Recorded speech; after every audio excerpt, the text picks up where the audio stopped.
Did the Saber Interactive CEO go on an expertly crafted anti-DEI rant in the comment section of an asmongold video? Or is it a troll this whole time? We really don't know. Welcome back to Words of Paradise. I'm your host, Leon Idle. And yes, if you had not seen Warhammer 40k Space Marine 2 dev won't say whether imposing morals on gamers YouTube comment is from its CEO. Saber Interactive won't say whether a comment heavily circulated on social media is from its CEO. And this story is actually a few days old. I didn't cover it because, I won't lie, I didn't believe it. And for the most part, I still don't believe it. But there has been new and at least interesting information that's come out to maybe give credence to the idea that it could be him. So we're going to go through this article before we do hit that subscribe button. I'm a nerdy news channel. I cover nerdy news every day. And regardless of where you stand on the CEO potentially being anti-woke, anti-DEI, look, from everything I hear, the game itself is a fun game that does not fall into those traps and respects the lore of Warhammer. And that is all we really want at the end of the day. Don't get me wrong, the culture war is important, fighting against wokeness is important, but looking for it in everything is definitely going to be a net negative. And since the game doesn't seem to actually include any of those sorts of shenanigans, take this one as a dub for what is, and just hope that if this is true, it's the icing on the cake. Saber Interactive is declining to say whether a YouTube comment circulating on social media, which among other things says the modern games are too complex and too much of an investment, and that they are overblown attempts at messaging and imposing morals on gamers, is from its CEO, Matthew Kark. A commenter claiming to be Kark weighed in on a video from YouTuber asmongold focusing on Warhammer 40k Space Marine 2, where they expounded on what they consider to be the state of modern games industry. The full comment is below. And so again, if you guys haven't seen this before, asmongold did give it a like, by the way. This is supposedly the CEO of Saber Interactive who made the game. That being said, Saber Interactive is owned by Embracer Group, and Embracer Group is some of the wokest of the woke, so there's just so much conflicting information. But if you're not familiar with this comment, here's what it said. Hey man, CEO of Saber here. I love your videos. When we signed the deal to make Space Marines 2, all I wanted was a throwback game. We had the chance to work on something which by its nature was old school, and I can't even comprehend many of the current games that we play these days.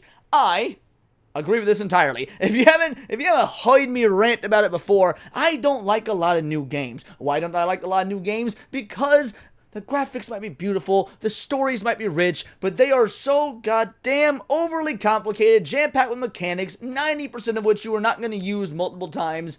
They are just annoying to play, and they're not well made to boot. So, yeah, anytime a company's going to come and make a throwback game, you know your boy's pretty excited about that. They are too complex, too much of an investment. We worked on Halo back in the day, and that game could be distilled down to the simplest of shooting loops, but it was entirely addicting. This is what we wanted to recapture. I hope that games like Space Marine 2 and Wukong are the start of a reversion to a time when games are simply about fun and immersion. I spent some time as Chief Operating Officer at Embracer, and I saw games there that made me want to cry with their overblown attempts at messaging or imposing morals on gamers. We just want to do some glory kills and get the heart rate up a little. For me, that is what the game should be about. And from all the word on the street that I've heard from my friends that have been playing it, that is what you are getting with this game. It is very much a surface level, bare bones game in terms of the loop.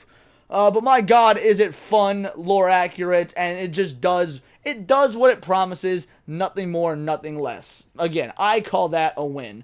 The comment quickly got picked up and began making the rounds on various social media platforms, with some wondering if the comment was actually from Kark. IGN reached out to the Embracer Group asking for confirmation one way or another, but did not receive a response. The account purporting to belong to Kark has no videos and 197 subscribers. Now, I can believe that's one of those things that, while some might say, yo, this is the CEO of Saber, and he's got no videos and 197 subscribers. No, that leads me to believe that it really is him. This is one of the few things in favor that I have thinking, yeah, this is the guy. He's a video game developer. He's not a YouTuber. He makes games. He's a CEO, or maybe he's not even really a dev at this point. He's the CEO for Saber Interactive. He's not spending time, just crafting a legitimate YouTube channel. That being said, a lot of people, if you got a Gmail, you effectively have a Google account, you've got a Google account, you've got a Gmail account, that means you have a YouTube account, and there are going to be people that are fans of this guy, and very well might search him up on YouTube, find his YouTube account, and subscribe to him, even if he doesn't make any content, because on the off chance that something about him, or that he makes gets put out, you want notified, you want to be able to see it. Sometimes people will just subscribe to individuals for the comments they leave on videos, by the way, even though those people don't have channels. Like, if you're a YouTuber watching this, I'm sure you've seen this. You'll be scrolling through your comment section, reading through, and you'll find people with, 10, 20, 30, sometimes even a couple hundred subscribers. You go to their channel, and it's not a channel at all. They're just getting people subscribing to them, I guess for what they're writing in the comments. So, yeah, I actually wouldn't be surprised based off this information if it was him, but also, it's not a convincing argument. It just sort of aligns with my own anecdotal experience. Saber Interactive is fresh off the release of Space Marine 2, which arrived in early September and quickly amassed around 2 million players, a sequel to a fan-favorite Xbox 360 release. It has drawn comparisons to other shooters from that era. Warhammer 40k Space Marine 2 may not break third-person shooter mold, but it looks amazing, makes good use of its Warhammer lore, and has brutal combat that just feels great. I mean, that is all you really need. But with that being said, dreadroberts probably put it the best. So he's, of course, been covering this situation. In fact, he's been covering it mainly as the reason I haven't, because Dread's coverage on it has been great, and the information has been sparse. I don't really necessarily think that we needed multiple voices calling out some pretty obvious questions here. So, but he basically boils it down to, if the Saber Interactive CEO really said what the comment says, then he should just come out and let people know he said it. I agree. Like, dude, you're the CEO. What's gonna happen? You're gonna get fired? You're top of the food chain. You're the man at the top of the mountain. You answer to no one, or at least nobody at Saber Interactive. I mean, you very well might have to answer to people at the Embracer Group. But at the end of the day, if they were gonna fire you over this, well, they would have just fired you for the comment itself, because this comment blew up and has been online everywhere. So, no, I really don't think that there's any reason not to come out and say this is you, which is one of the key factors of making me believe this wasn't him. This is just somebody who is familiar with the individual, was able to snipe a picture of him off of, Google Images or whatever, and troll in Asmongold's very famous comment section with a comment that is going to get massive attention, because it's a culture war comment, and it's a culture war comment that is against the woke ideology in the gaming space, when so many gamers, even if you don't really pay attention to politics, have come to realize that gaming has been infested with this ideology.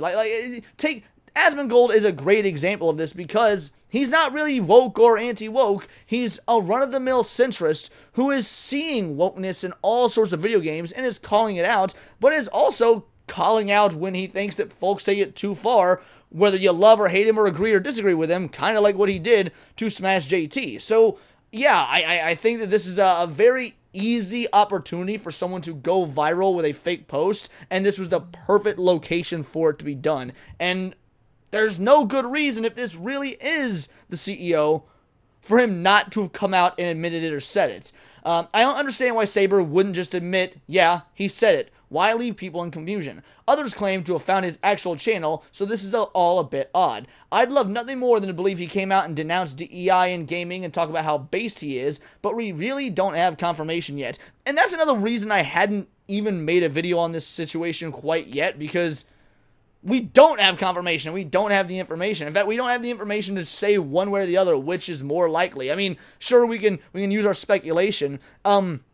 But when even IGN is covering this, again, IGN, who famously has refused to review Lollipop vs. Chainsaw. Now, why they did it, I mean, hey, we can have our disagreements about that, just like we did on SNH earlier this week. But yes, why are they talking about this unless it really is that big of a story, that massive of news? And if they are taking their time to write what seems to be a pretty unbiased article again about this, actually, I was surprised to say, maybe this is the proof that IGN is acknowledging a shift in the times. The tides are turning. Even Black Myth Wukong had a relatively innocuous, normal review by the time it came out. Sure, there was all those videos and articles slandering the game in the months before its release, but when it actually released, okay, it was a fair review. I'm wondering if IGN sees the writing on the wall, sees the massive story that this is, a massive story